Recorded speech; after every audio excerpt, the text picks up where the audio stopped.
Everyone has a different threshold for what they're willing to tolerate, and that threshold is rarely based on logic. It's based on what you've experienced before and what you believe you deserve. Some people walk away the moment something feels off, not because they don't care, but because they've learned to trust their internal signals early. Others stay far longer than they should, not because they don't see the problem, but because they've normalized discomfort. If you've spent years adapting, compromising, or proving your worth in relationships, then instability doesn't feel unfamiliar, it feels expected. And when something feels expected, you don't question it as much. You endure it.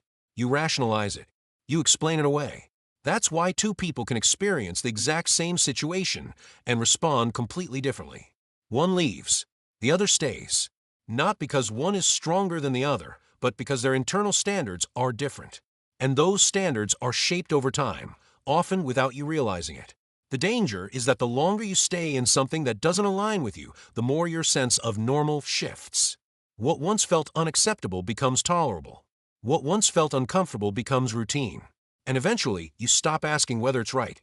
You just focus on managing it. That's where people lose clarity. Not all at once, but gradually.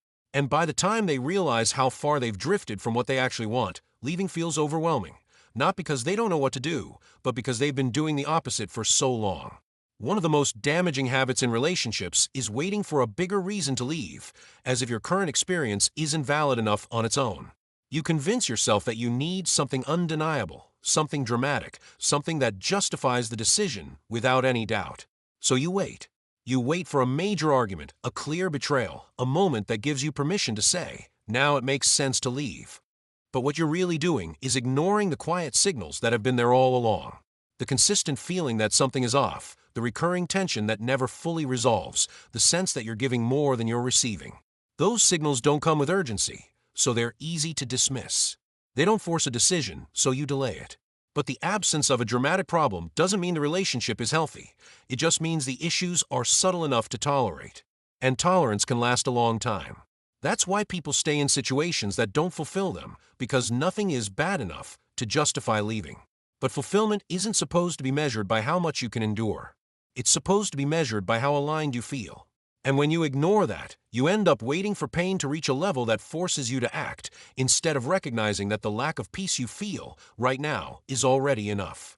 A lot of people confuse emotional intensity with connection, and that's where things become complicated. When a relationship is unpredictable, when there are highs and lows, moments of closeness followed by distance, it creates a powerful emotional response. You feel excited when things are good, relieved when tension fades, and anxious when something shifts. And because those feelings are strong, you interpret them as meaning something deeper. But intensity is not the same as stability. In fact, it often comes from inconsistency. When you don't know what to expect, your mind becomes more focused, more alert, more invested. You start paying attention to every detail, trying to understand what's happening, trying to maintain the connection. And that effort creates attachment. Not because the relationship is secure, but because it's unpredictable. It's the same mechanism that makes people stay engaged with things that don't give consistent results.